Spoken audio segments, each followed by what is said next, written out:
Have you ever sat down with your doctor, looked at your blood work, and asked yourself one question? Why my LDL still high? I'm taking the statin every single day. I cut out fried food. I have done everything right. Why won't it budge? If that sounds like you, trust me, my friend, you are not alone. I hear this story from patients all the time. And the truth is, cholesterol, especially LDL cholesterol, is not as simple as just taking one pill. Statins are powerful. Yes, I agree with this 100%, but they don't fix every single cause of high cholesterol.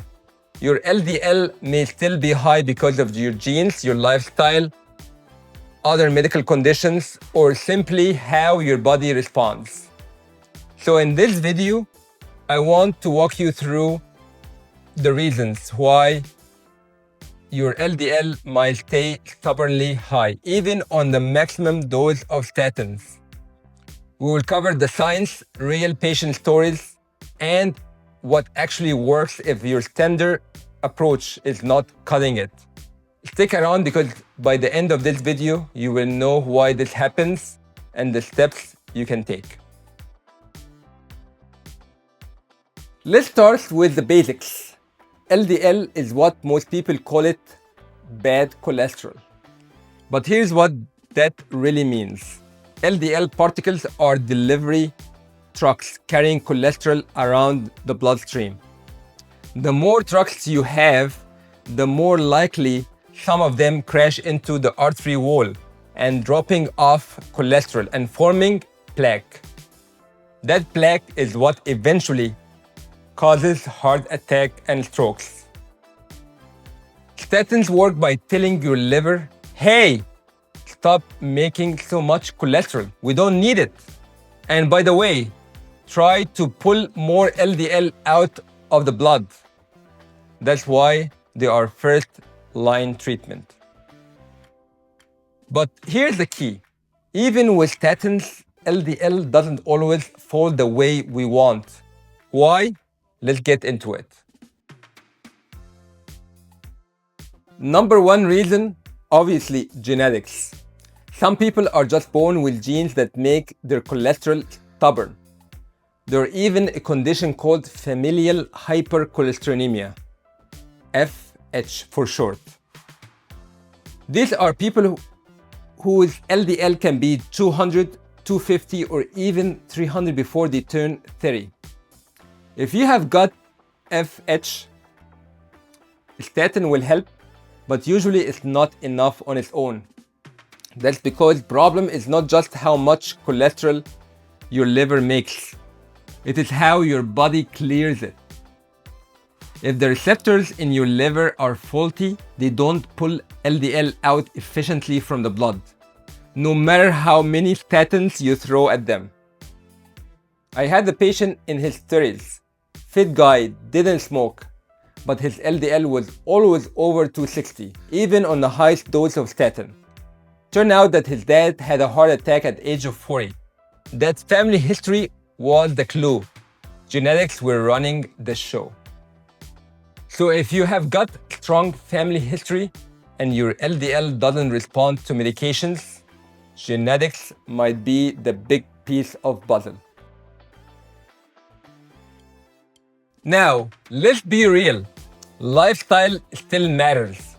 Even if you are on medications, the way you eat, move, and live can fight against your statin.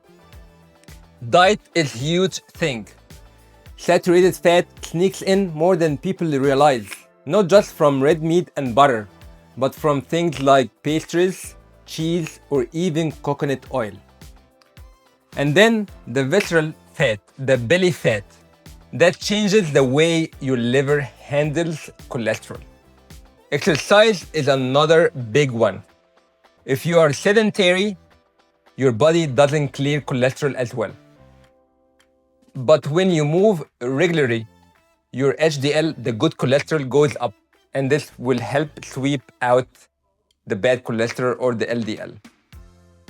I will give you a picture. I had a patient who swore she was eating healthy, but when we dug in, We found out that her morning started with buttered toast, lunches were deli sandwiches, and dinner was cheese-heavy pasta.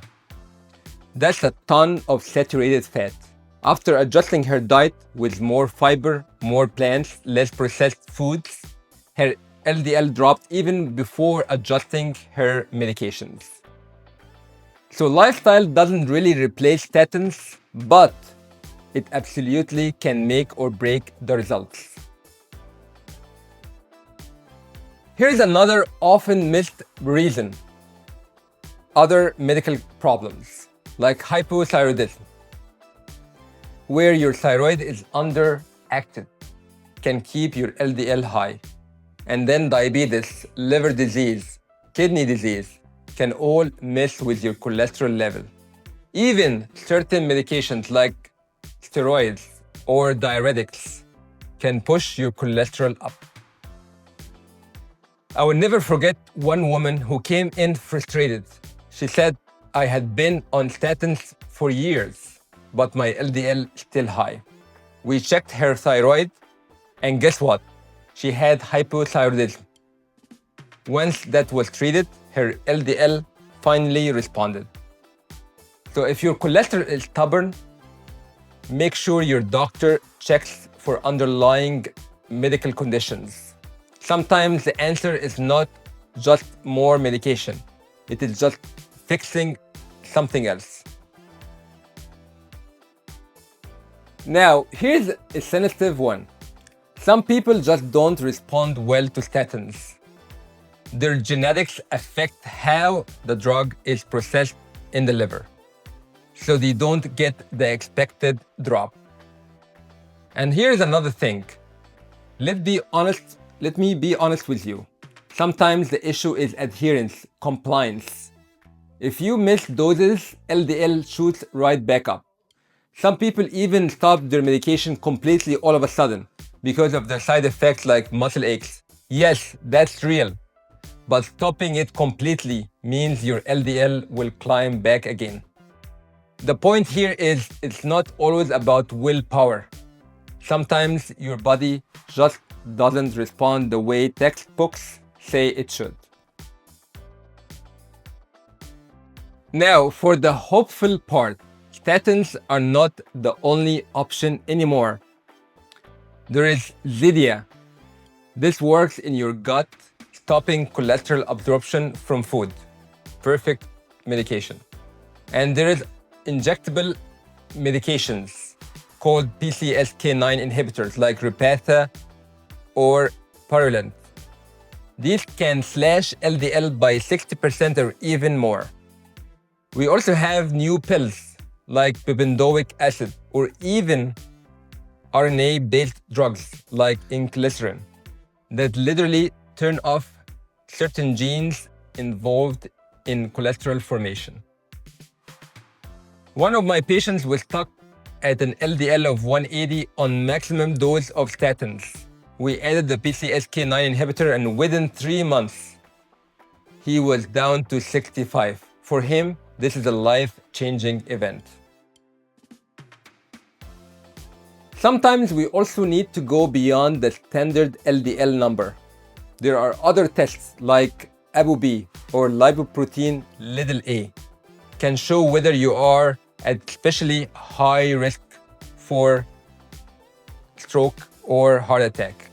If those numbers are high, we know we need to be aggressive, even if your LDL doesn't look terrible on paper. This helps personalized treatment because not every cholesterol problem is the same. So what does all this mean for you? Take your medication constantly. Clean up your diet, more plants, more fiber, less processed fat. Move your body regularly. Get checked for hidden medical conditions like thyroid disease or diabetes. Talk to your doctor about advanced therapies if your LDL is still above goal. And most importantly, know your family history. Here is the bottom line. If your LDL won't go down, it is not because you are failing. Cholesterol is complicated. It is influenced by your genes, your lifestyle, your health conditions, and even how your body reacts to medication. The good news is we now have more tools than ever, from advanced medications to better testing. There are solutions. So if you are frustrated with your numbers, please don't give up. Talk to your doctor about the full picture. If you found this video helpful, please like, subscribe, and share it with someone who is battling their cholesterol, because understanding the why is the first step towards fixing it finally. Thank you and have a great day.